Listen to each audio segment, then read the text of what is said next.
Sunitha Williams భూమిపైకి తిరిగి వచ్చేనా? కేవలం వారం రోజుల అంతరిక్ష ట్రిప్ కోసం వెళ్లిన వ్యోమగాములు 9 నెలలు అయిపోతున్నా ఎందుకు రాలేకపోతున్నారు? ప్రపంచ ప్రఖ్యాతి చెందిన ఇద్దరు ఆస్ట్రోనాట్స్ ఇన్ని నెలలుగా వెనక్కి రాలేకపోవడానికి కారణాలేమిటి అనే అన్ని ప్రశ్నలకు ఇక సమాధానం దొరికినట్టే.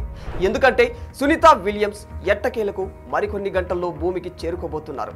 అమెరికా కాలమానం ప్రకారం మంగళవారం సాయంత్రం 5:57 అంటే భారత కాలమానం ప్రకారం బుధవారం తెల్లవారుజామున 3:27 సునీతా విలియమ్స్ బుచ్ విల్మోర్లు భూమిపై అడుగు పెట్టబోతూ ఉన్నారు. 2024 జూన్ 5న ప్రయోగించిన బోయింగ్ వ్యోమనౌక స్టార్ లైనర్లో అంతర్జాతీయ అంతరిక్ష కేంద్రానికి 8 రోజుల పర్యటనకు వెళ్లారు.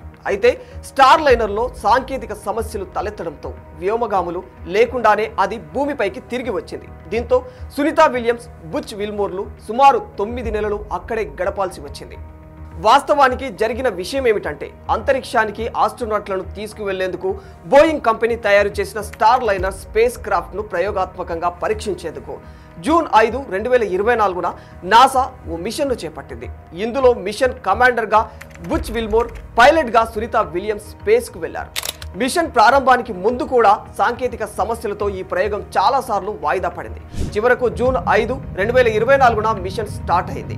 అనంతరం స్టార్ లైనర్ స్పేస్ క్రాఫ్ట్ను అట్లాస్ రాకెట్ విజయవంతంగా అంతరిక్షానికి చేర్చింది.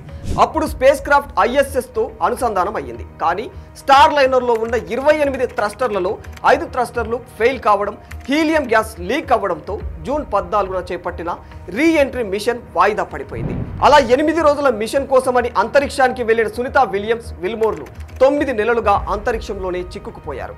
ఈ నేపథ్యంలో వారిని తీసుకురావడానికి అమెరికా అధ్యక్షుడు డొనాల్డ్ ట్రంప్ ఆదేశాలతో వారిని భూమి మీదకు తీసుకువచ్చేందుకు నాసా, స్పేస్ ఎక్స్ రంగంలోకి దిగింది.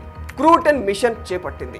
ఈ క్రమంలో అంతరిక్షంలోకి వెళ్లిన స్పేస్ ఎక్స్ వ్యోమనౌక క్రూ డ్రాగన్ ఆదివారం విజయవంతంగా భూకక్షలోని అంతర్జాతీయ అంతరిక్ష కేంద్రంతో అనుసంధానమయ్యింది. క్రూ 10 మిషన్లో వెళ్లిన 4 వ్యోమగాములు ఒక్కొక్కరిగా అంతరిక్ష కేంద్రంలోకి ప్రవేశించారు. దీంతో సునీత రాకకు మార్గం సుగమమైంది. ఈ మేరకు రిటర్న్ షెడ్యూల్ ఎప్పుడు అన్నది నాసా వెలువడించింది. అంతరిక్షం నుంచి వారు బయలుదేరే క్రమంలో క్రూ డ్రాగన్ వ్యోమనౌక హ్యాచ్ మూసివేత ప్రక్రియ అమెరికా కాలమానం ప్రకారం సోమవారం రాత్రి 10:45 మొదలవుతుంది. అనంతరం అంతరిక్ష కేంద్రం నుంచి క్రూ డ్రాగన్ వ్యోమనౌక అన్డాకింగ్ ప్రక్రియ ప్రారంభం కానుంది. ఈ స్పేస్ షిప్ విజయవంతంగా విడిపోయిన తర్వాత మంగళవారం సాయంత్రం 4:45 వ్యోమనౌక భూమికి తిరుగు ప్రయాణం అవుతుంది. సాయంత్రం 5:11 భూకక్షను దాటుకొని కిందకు వస్తుంది. సాయంత్రం 5:57 భారత కాలమానం ప్రకారం బుధవారం తెల్లవారుజామున 3:27 ఫ్లోరిడా తీరానికి చేరువలో ఉన్న సముద్ర జలాల్లో స్పేస్ ఎక్స్ క్యాప్సూల్ దిగుతుంది. అందులో నుంచి ఒక్కొక్కరిగా వ్యోమగాములను బయటకు తీసుకుని వస్తారు. అయితే సునీతా విలియమ్స్ను తీసుకుని వచ్చే స్పేస్ ఎక్స్ క్యాప్సూల్ ముందుగా సముద్ర జలాల్లోని ఎందుకు దిగుతుంది అనే డౌట్ రావచ్చు. ఎందుకంటే భూమి మీదకు తిరిగి వస్తున్న స్పేస్ క్రాఫ్ట్ల వీడియోలు మీరు చూసినట్లయితే మండుతున్న ఒక అగ్నిగోళం భూమి మీదకు వస్తున్నట్లుగా కనిపిస్తూ ఉంటుంది. వాతావరణంలోని వేడి, అధిక ఉష్ణోగ్రతల కారణంగా ఇలా కనిపిస్తూ ఉంటుంది. ఈ స్పేస్ క్రాఫ్ట్లు భూమిని చేరుకునే క్రమంలో కొన్ని వేల కిలోమీటర్ల వేగంతో భూమిని చేరుకుంటాయి. నిమిషాల వ్యవధిలోనే స్పేస్ క్రాఫ్ట్ క్యాప్సూల్ చుట్టూ ఉన్న గాలి కొన్ని వేల డిగ్రీల ఫారెన్హీట్ ఉష్ణోగ్రతకు చేరుకుంటుంది. చెప్పాలంటే మరుగుతున్న లావా కంటే ఎక్కువ వేడిగా ఉంటుంది. అందుకే స్పేస్ క్రాఫ్ట్లను నేరుగా సముద్ర జలాల్లోకి దించుతారు. అయితే కొన్ని నిమిషాల్లో ఆ అంతరిక్ష నౌక భద్రంగా సముద్రంలో దిగి వెంటనే పైకి తేలుతుంది. అప్పటికే అక్కడ 10 నుంచి 15 మైళ్ళ దూరంలో సహాయక చర్యల కోసం మరో నౌక సిద్ధంగా ఉంటుంది. ఈ నౌక వెంటనే స్పేస్ ఎక్స్ క్యాప్సూల్లోని వ్యోమగాములను సురక్షితంగా బయటకు తీసుకుని వస్తుంది. సునీతా విలియమ్స్ విల్మోర్ల విషయంలో కూడా ఇదే ప్రాసెస్ జరగనుంది. అయితే మరో విషయం ఏమిటంటే అంతర్జాతీయ అంతరిక్ష కేంద్రంలో ఏకంగా 9 నెలలు అదనంగా ఉన్నందుకు ఈ ఇద్దరికి అదనపు వేతనంగా నాసా ఎంత చెల్లిస్తుందనే ఆసక్తికరమైన చర్చ కూడా మొదలైంది. సునీతా విలియమ్స్ విల్మోర్లు నాసాలో GS-15 కేటగిరీకి చెందిన ఫెడరల్ ఎంప్లాయీస్. ఈ ఇద్దరి జీతం సంవత్సరానికి సుమారు 1,08,000 నుంచి 1,41,00,000 వరకు ఉంటుంది. ఈ లెక్కన ఈ 9 నెలలు ISSలో ఉన్నందుకు నాసా ఈ ఇద్దరికి 81 లక్షల నుంచి 1,05,00,000 దాకా చెల్లించాలి.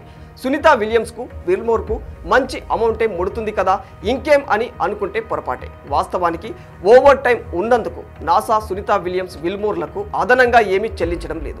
అలా చెల్లించకపోగా రోజుకు $4 మాత్రమే ఈ 9 నెలల కాలానికి చెల్లిస్తుంది. అంటే రోజుకు కేవలం $347 మాత్రమే. ఈ విషయాన్ని స్వయంగా NASA retired astronaut caddie Coleman చెప్పాడు.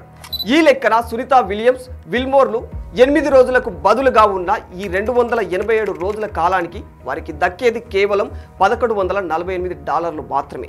మన కరెన్సీలో $99,816. ₹1,00,000 కూడా ఈ ఇద్దరు పొందలేని పరిస్థితి. ఈ ఇద్దరు భూమికి వచ్చాక ఒక డిన్నర్ పార్టీ ఇచ్చినా ఈ ₹1,00,000 హంఫట్ అయిపోతాయి. ఏది ఏమైనా సునీత విలియమ్స్ విల్మోర్లు ఎలాంటి ఆటంకం లేకుండా సురక్షితంగా భూమిపైకి చేరుకోవాలని కోరుకుందాం. For more videos like this, subscribe Big TV channel.